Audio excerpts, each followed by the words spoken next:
You face the boss of blades. Hello, Slingers. Today we are doing buff nerf perfect for the blue cards. Last time we did the white cards. This is where we say whether we think that the devs should buff a card, nerf a card, or the card is perfect as is, and there really isn't anything they could do to make it better or worse. School of the Wizard, perfect. Resilient Sphere, perfect. Acolyte of Shadow, perfect. Imrith, perfect. Pixie Trickster, perfect. Wizard Spellbook, perfect. Rooftop Laboratory, perfect. Delver of Secrets, perfect. Drawing Insight, perfect. Thought Provoker, I would buff it. I would reduce the nerf that they did to the card. I think that they did it to reduce some of the power level of Laboratory Banning Jace, and that they should return it back to 3 charges. I don't think it would overpower it, and I think that it would see a little bit more play in decks like Rao and Jace and maybe Ashiok, especially for Tinker lists. Vicious Scholar, buff it. I would make the base creature a 1/2 or a probably just a 1/2, because then it would flip into a 5/3, I believe. So at a 1/2, it still dies to shock and everything, but then it can actually block something if you really need to at a 1 power. I don't think it's a significant buff or anything, unless I'm misinterpreting how Transform works and it turns into a 5/4, which would still be fine, I think, because then it would be a significantly worse thing in the ice, where you need to draw specific cards that you may not run a whole bunch of being artifacts. Battlefield Merchant, I would buff it. I would remove the set its charge to 1. I think drawing a random artifact on a finale is already difficult enough, because it's a finale in a deck that is usually not going to have a lot of ways to trigger finale, so reducing the charges to 1 can be a significantly big problem, and reduces its viability in decks that could use it. So draw an artifact from your deck is what I would make its text. Big Switch, perfect. Guess Again, aptly named and perfect. It's Alive, I think it's fine now. It's perfect. It was a little bit too strong when it was a 2/2 creature, because it had objectively no drawback. You could just turn 2, get a 2/2. Only getting 1/1, not as good. Snapcaster Mage, perfect. Thing in the Ice, perfect. Eerie Prankster, I would buff it. I'd probably just make it a 3/3, to be honest. 3/2 for 3 is really bad stat lines. I don't think it would be broken or anything at 3/3, but the fact it's a 3-drop that dies to shock, I feel like that's just really bad for 3 mana tempo in a blue deck. And 3/3 would still let it trade with 1-drops. At a 3/2, it can't even trade with 1-drops. So yeah, buff its health by 1. Obsessive Inspector, I don't think it needs it, but I would love it if they buffed it. If it either gained the +2/+0 permanently, I think it'd be a lot stronger of a card. It might be too powerful at that, but I would at least like it if it kept the +2/+0 to the end of your opponent's turn, so that way it's not as much of a liability to like a Veilcursed Predator, or it can actually block effectively, or if maybe it had some way to regain Sneak. I think it's something that they could try and do. Savvy Chronomancer, I would buff it. I would actually make it so that instead of it having to damage your opponent, it was an attack trigger to reduce the cost of each spell in your hand by 1, because a lot of the time your opponent's just never going to let you get this effect. While the effect of it is very powerful, I don't believe that it's super duper effective, even if it was an attack trigger. I think it might actually just see play as an attack trigger, maybe in Raoul or Ashiok, but I don't think it would be like overly powerful or anything. I think that would make the card actually functionally useful. Or if it had Sneak, I think 3/4 for 3 sneak would be overpowered. They might have to adjust it if they did that. Maybe make it a 3/2 or a 3/3. But if it had sneak, it would be easier to damage your opponent and be very blue. Or if it was an attack trigger, it would be more likely to actually happen. Stitch Drake, perfect. Supply Run, perfect. Dungeon Geist. I would buff it. I mean, I think it might be too powerful if you buff it too much or in any way. But if it was like a 2/3 or maybe a 2/4, I just really don't like the fact that your opponent can just shock it and you lose 4 mana tempo to a 1 mana spell.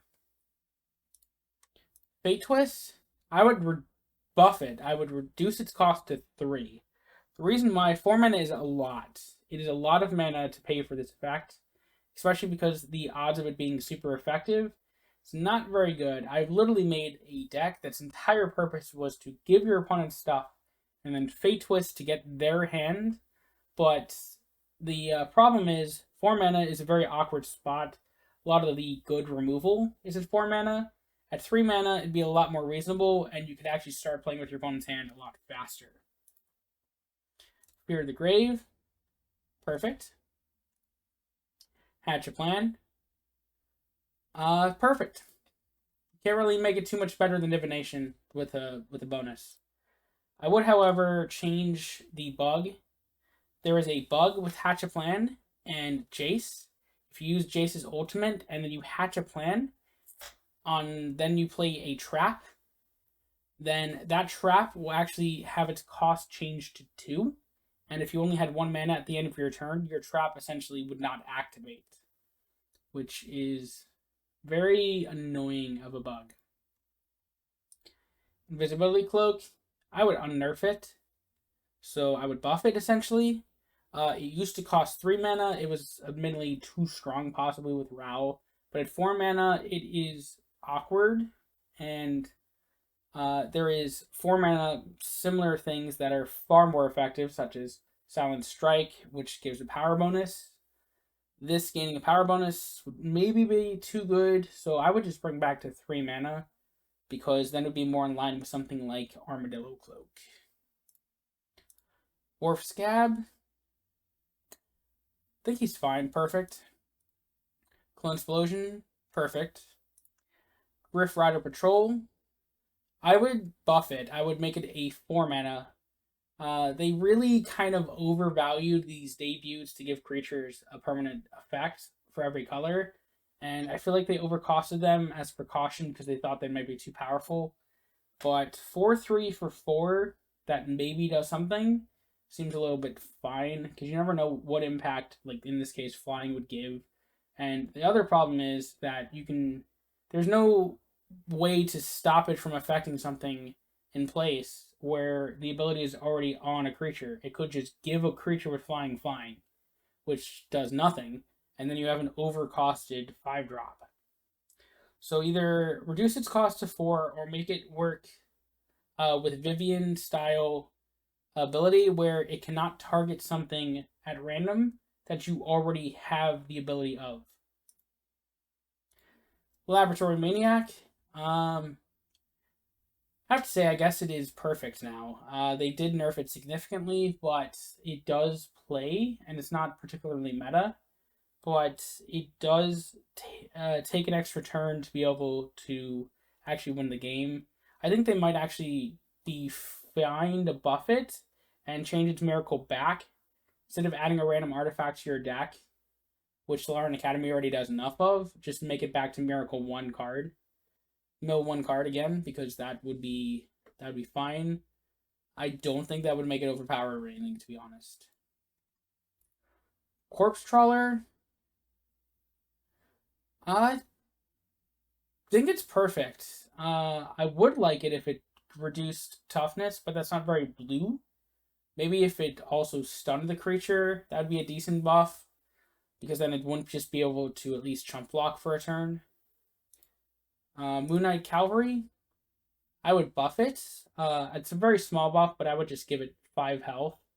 Because 4, 5, 6 flying ward seems more on par even though the ability is good, it may not actually do anything, and a 4/5 would trade a lot better than a 4/4 currently does.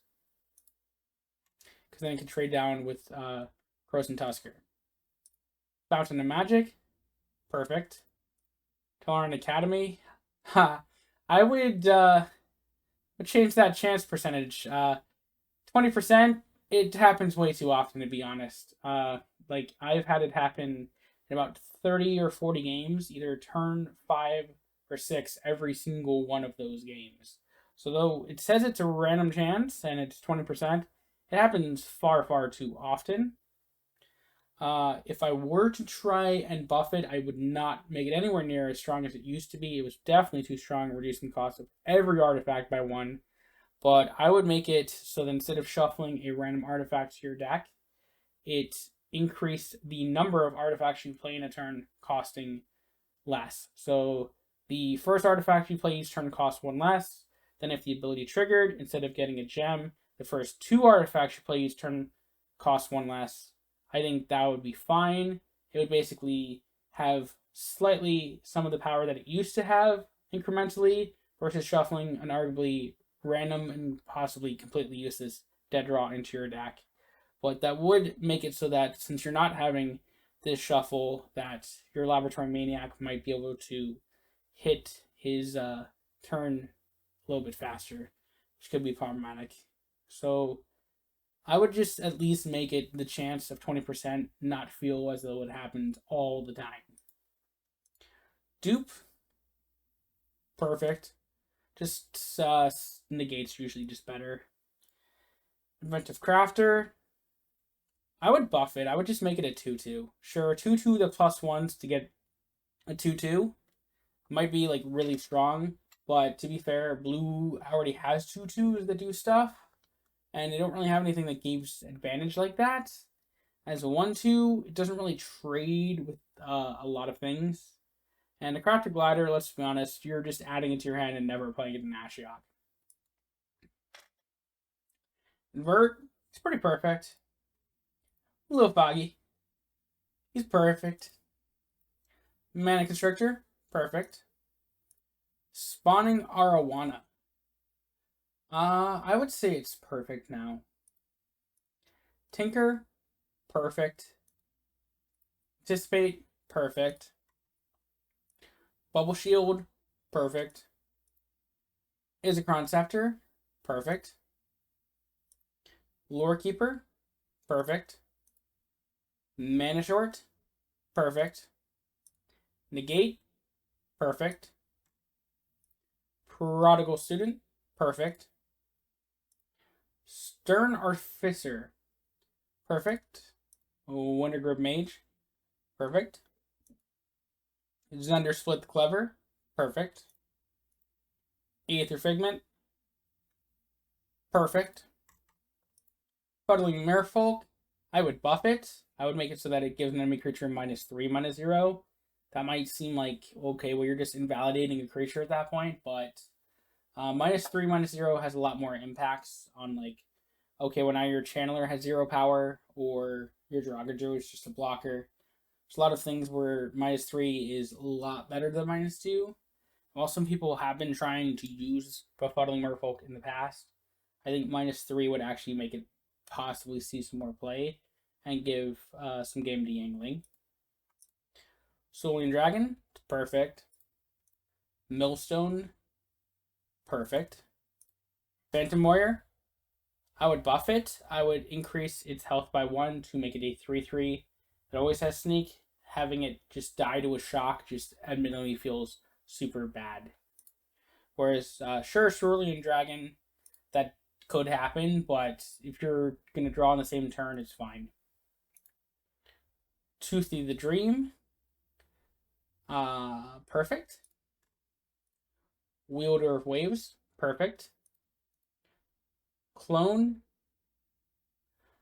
I feel like it's weird that it has stats in the first place. Like, it's a 1/1, so that just, like, makes it so you just don't reanimate or whatever. But after you transform it, it's gonna turn into that creature anyway.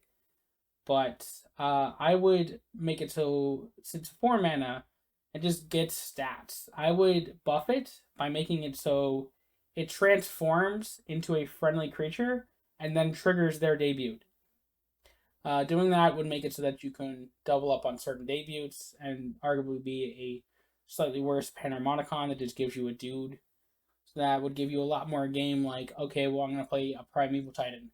And then they could play a clone. And then I get another Primeval Titan. And then I got a debut. So if clone transformed and then triggered debut, I think it would be a lot more balanced for what an epic should do instead of just getting a lot of stats and being part of OTK combos. Confounding Entity. I think it's perfect. I think it's an underrated card, to be honest. Jeweled Inspiration, perfect. Mirror Mage, perfect. Mystic Tome, perfect. Runeshell King, perfect. Mistraven, perfect. Naga Rogue, terrible card, but admittedly there's nothing they could do, so hey, perfect. Sphinx of Riddles. I would make it so that it arms the trap, to be honest. So I would buff it and make it draft, debut, draft a trap, and arm it. Having to add it to your hand and then pay additional mana makes it super weird to use, because you could add a trap and not be able to play it until the next turn, and then you just have an overly costed flyer here. So if it armed the trap, it'd be a lot more playable, even though I know some players have actually tried using the Sphinx. I think buffing it and arming the trap would be very effective. Wavelash Viper. I think it's pretty close to perfect, to be honest. Alhammaret, perfect. Frost Titan, perfect. Master Possibilities, perfect. Opportunity, perfect. Skills to Scour the Void. Skymaster Sphinx. This is a card you don't really want to make too good, because like Arcanist can give it to you, and you don't really want that to be too powerful. I would say it's fine. It's fine as is. It's perfect. Energy Extractor. I would buff it and make it actually cost 6. I do believe that it's very powerful, and that when it works, it's huge amounts of tempo. But at 6 mana, it's more likely to be able to actually be used without you just dying. Arcanist the Archmage. I think he's perfect. Yep. Clear the Field, hate this card. But it is, in fact, pretty close to perfect. It does cost like 1 more mana than Day of Judgment, but it hits everything, and it doesn't trigger Relentless, and there really isn't anything else that does that. Breaching Serpent, I would buff it. I would return it back to 11 cost, or maybe even 10 cost. Because it used to be 11, and it was a little bit good, and it saw a lot of play in Rao, but then Rao got too good because it had too much good stuff going on. But I would like to be able to brew with it again, so I would make it 10 or 11 cost. Now we get on to signature spells. Guard the Flock. I think Guard the Flock's really good. I would say it's perfect. Yangling Sparrow, I would buff it. I would just make them 2/2s. I think getting 2/2/2 flyers for 3 is fine, and I think that they way underpowered Yangling because of how good Garruk was. Even though they didn't know Garruk was coming out, but like, come on. Yeah, sure, Garruk came out later, I know. But it's so bad compared to every other signature and compared to what it should be doing. So make it a 2/2. River Dragon, I would just, it's literally worse than a rare that's in white. But I would either give it 1 health as a buff, or make it cost 4. Because a 4/4 for 5 that does this debut might see more play. And if it was a 4 mana 4/3, it would actually be on curve for a flyer, in my opinion, for like an angel that the Geist of St. Traft gives. So make it 4 or +1 health. Remand, it's perfect. Jace's Apprentice, perfect. Repulse, perfect. Island, perfect. I mean, it does the thing. It's a land. It gives you a mana. That's it. Chillwind, perfect. Actually, very much underrated. Arguably, it is better than Burn Through in a lot of RAL lists that could be running it, because you don't do the damage, but you remove their as an attacker for a turn instead of dealing the damage, and you still remove them as a blocker. Disorient, I would nerf it. I would actually make it be -2, -0. I think for 1 mana, invalidating an entire creature is absurd, and that it is probably one of the strongest traps. It might even be better than Emulating Glare as far as Teferi goes. Rune Shell Crab, perfect. Arcane Flight, perfect. Turtle, perfect. Other turtle, perfect. Though I'd make it neutral if I could, so I could play it in Garruk, but that's just vanity. Unsummon, perfect. Welkentarn, I would say it's perfect. Call the Wind, perfect. Divination, perfect. Icy Manipulator, perfect. Stardust Moth, most beautiful foil that there is. I would say it's fine. I don't think it's good, but it's pretty. But it's I've tried making it work in Yangling, ironically enough. But I don't think you can make something with this big of a health have like anything else going on, because it does block a lot of stuff. Now, it is just a flyer, so it is obviously worse than like Obsessive Inspector, which already is a 1/5 for 3 with Sneak that can get bigger. So the most I would say is make it a 2/5 if you were to buff it. Frostlinks, perfect. Mage of Insight, perfect. It might be fine, I think, if they made it a 3 mana, though that might be a little bit too strong. They might have to make it 3 mana 3/3 that draws a card, and I'd be more likely to actually see play in certain decks as like a tempo value engine thing, or maybe even a 2/4, but that would be like a signature level quality card if it was 2/4 for 3 draw card.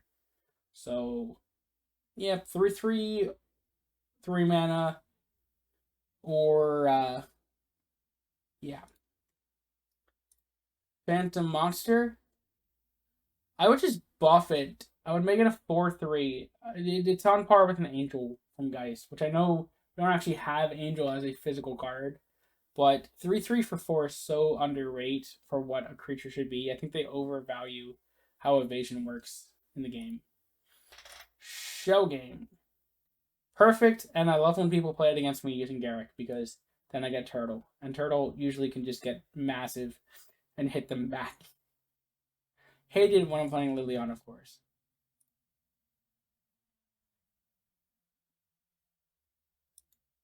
Shimmering Komodo, card that has not seen a lot of play, but Kohaku's been very big on making Komodo work. So it's a very cool card, and I think that it is perfect. Mahamoti Djinn, perfect. Can't really make it better or worse, and I mean, it's a free card, so Mega Piranha, 7/11 for 7 ward. I think it's very strong, honestly, but it sees objectively no play because it's a 7-drop, and I mean, it doesn't have evasion, so I mean, it doesn't really need anything. I think it's perfect. It's a cool card. I've seen a weird list that was Barbarian Jace. It ran Mega Piranha and it ran Shimmering Komodo. So you just get a creature that's really hard to deal with, and then you get to swing in. And it was really annoying. So that's something people could do. And that is the last of our blue cards. So I will see you the next time when we do buff nerf perfect, and we'll be doing black cards.